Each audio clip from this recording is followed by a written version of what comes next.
Wow, bad news for Bud Crawford. Bob Arum reveals that he'll probably be out until October. I thought Crawford's team said October was when his contract was up. We'll talk about all that and more in this video. What up, Fight World? It's your boy Ego, and I'm back with some more boxing. Make sure you smash the like button. Also, subscribe to my channel for the latest and greatest in boxing. Listen, if you love boxing, the sweet science, and all things boxing, some UFC, then hit the subscribe button. It does help the channel, keeps you in touch with the latest and greatest, what's going on in boxing, upcoming fights. We do watch parties, I do live streams, daily content for your viewing needs. This is your one-stop shop for boxing. Bob Arum promoting Shakur Stevenson. He did an interview and he says regarding Crawford's next fight, we're going to meet up with Terence Crawford's people on Friday. Then we're going to have him in the ring in October. So that's the plan for Crawford to come back in October. Arum continues, says, then we'll see where he goes from there. I don't want to discuss it until I talk to them, but I've never heard Jose Cito Lopez's name mentioned with Crawford. We had the first crack at Pacquiao, and we had the money coming from Abu Dhabi. And he started talking about how the efforts to make Crawford versus Pacquiao and how it fell through. And he said he had the money. And he says for one reason or another, probably because of the pandemic, the Abu Dhabi people didn't come through. Pacquiao wanted the fight, and it's an enormous risk for any promoter doing a Pacquiao fight because of his fight purse guarantee.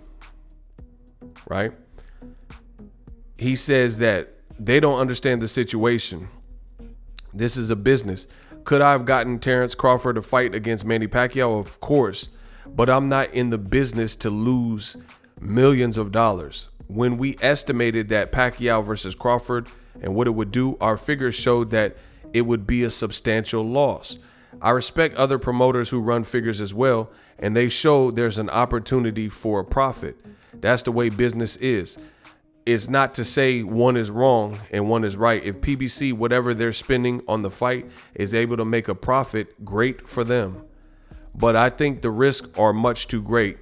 This is Bob Arum. Wow, so there you have it from Bob Arum himself. He's basically saying that with what other people do with their business, that's on them. But as far as we've seen it, this wouldn't be a profitable fight. So that's saying a whole lot about Bob Arum and Top Rank's belief in Terence Crawford's ability to sell, because this is what I don't understand about old media and boxing writers and stuff like that, is people anoint certain guys like, and I'm not saying some guys deserve it, but some guys don't. Pacquiao's one of the guys that do deserve credit, 8 division champ, 42, has 70 plus fights, etc. But they'll say Pacquiao's a GOAT and, a legend and stuff like that. But then with that being true, like we know it is true, Pacquiao is a legend in the sport of boxing, then how come you would picture Crawford versus Pacquiao to be operating at a loss? That's what I don't get. If Pacquiao is such this big star, how would that fight operate at a loss? So unfortunately, I personally do not believe what Arum is saying, because from my stance from a fan, and it's not just my own personal opinion, but I've also culminated the opinions of many others from the channel, from covering boxing and covering fights live and reading your comments on all of my popular pages, Instagram, Facebook, Twitter, responses, polls, YouTubes. Every time I did a video about Pacquiao Crawford, it was always great numbers.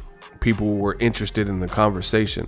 So to me, as a content creator, I get paid off of creation. The only way I get paid is to create content. So with that being said, I feel like I am a part of the boxing conversation because I create the boxing conversation. If I need to blow up or want to blow up a situation or shed light, a lot of people use my channel in order to get that information, hear the perspective, hear the talking points, and and get my opinion on it. So I usually have a great indication of what the populace and the boxing public feels, and men lie, women lie, numbers don't. People can say whatever in a comment, but the analytics back it up.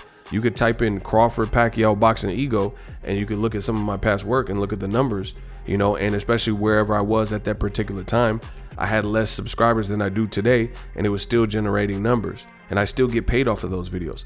So for Bob Arum to say Crawford versus Pacquiao, it doesn't make money based on his team's forecast, I just don't get that, and I don't agree with that.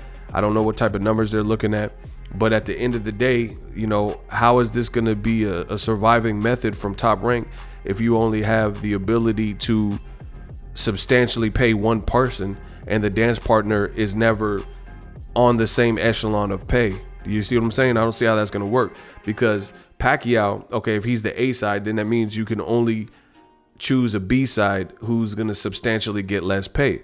And depending on what year we're talking about, I really believe that certain guys got good paying, like Tim Bradley.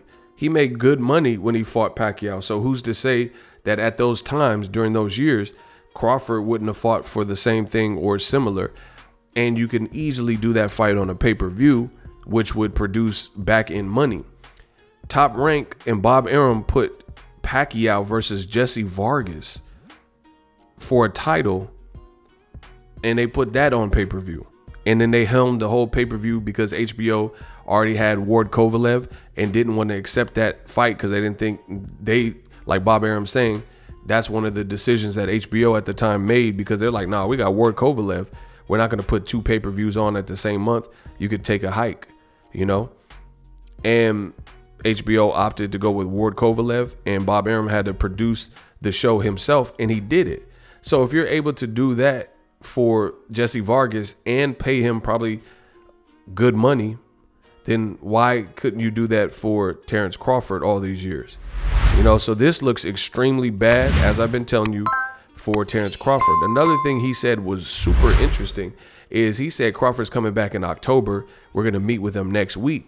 But Crawford's people, or Team Crawford, they did interviews saying the contract runs out in October. So all in all, this is just a terrible look. Errol Spence put #BlameBob as he's announcing the fight, just to throw shade at Terence Crawford and Bob Arum for failure to attract Manny Pacquiao and get that particular fight for him. And he ended up winning the Pacquiao sweepstakes, which is a fight he wanted as well. So basically what this represents is both guys that Crawford wanted to fight, he couldn't get either one of them. That's the reality of it. And then on top of his own promoter, current promoter, until otherwise noted, his current promoter throwing him under the bus, saying I could have bought a nice house in Malibu or Beverly Hills with the money I lose on this guy. And then on top of it, your ops, your rival, are fighting each other. The two guys you said you were going to fight, at least one of them, and you called out and said you want to fight both of them. On top of that, Bob Arum is now saying, hey, if other businesses can operate at a loss, or they feel like it won't be at a loss and they can produce, fair play to them. But Bob Arum just continues to take Crawford's brand down in a major way. Listen, Crawford is still a tremendous fighter. He's still unbeaten in the ring, but outside of the ring, he's not undefeated. And Bob Arum is chipping away at that record every time he talks about Crawford. Real talk. So its other thing is kind of strange to me is Crawford seems to be more animated and aggressive to everybody not named Top Rank or Bob Arum or the people closest to him. Like the people closest to you are telling you to drink from this river, and then you drink from this river and you end up getting sick. And it seems like Crawford's mad at the people who are telling him, hey, don't go down that path. There's poison oak, there's poison ivy, and don't drink from that water. It's contaminated. You'll get sick. And people are telling Crawford this, and he just seems to kind of have more animosity towards the people who are trying to protect him. Like even Keith Thurman recently said some things. Errol Spence said some things recently. Derek James said some things recently. The walls are closing in. Again, it doesn't take away from the skill set of Terence Crawford, but Shakur Stevenson, he did a recent interview and he says, I don't like the way Bud's being treated. It's a bad look. He can't get none of the fight. So a homie of Terence Crawford is even having to admit that he's not getting what he wants. And then with Bob Arum just doing this interview today and saying, hey, we would have lost money. It's just like, where is this even coming from? and you have to really start. He's saying, oh, they wouldn't risk it. The money didn't come through because of the pandemic. But how is PBC putting on Wilder Fury 3, you know, with Top Rank, Tank on pay-per-view, and Errol Spence, and these fights are happening. Errol Spence Pacquiao. So somehow, some way, PBC is making it happen. No excuses. And Bob Arum is saying he'll lose money. And it's quite the contrary when it comes to Terence Crawford Pacquiao. I've seen an enormous interest. So you mean to tell me that Mean Machine and Crawford is a more anticipated, desired, clamored fight than Pacquiao? I mean, you could easily charge Pacquiao Crawford. So it's like we're entering a new dawn in boxing and a new echelon of boxing, digital mob. The promoters can say whatever they want, but we're the consumer, and we'll tell you what we're willing to pay for. I would happily pay for Crawford versus Pacquiao. The only trouble is Top Rank couldn't make the fight. It's that simple. So bad look for Terence Crawford.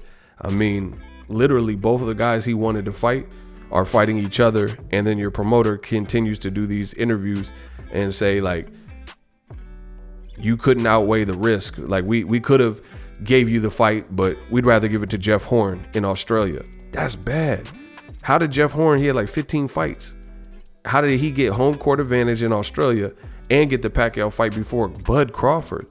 And Bud Crawford had probably like 30 fights and was undisputed, and he can't get it. But Jeff Horn, a school teacher from Australia that no one knew, you deemed that fight was good enough, and he drew big enough numbers of crowds. How did you know the crowd would turn out? Just because they don't get that many big fights in Australia?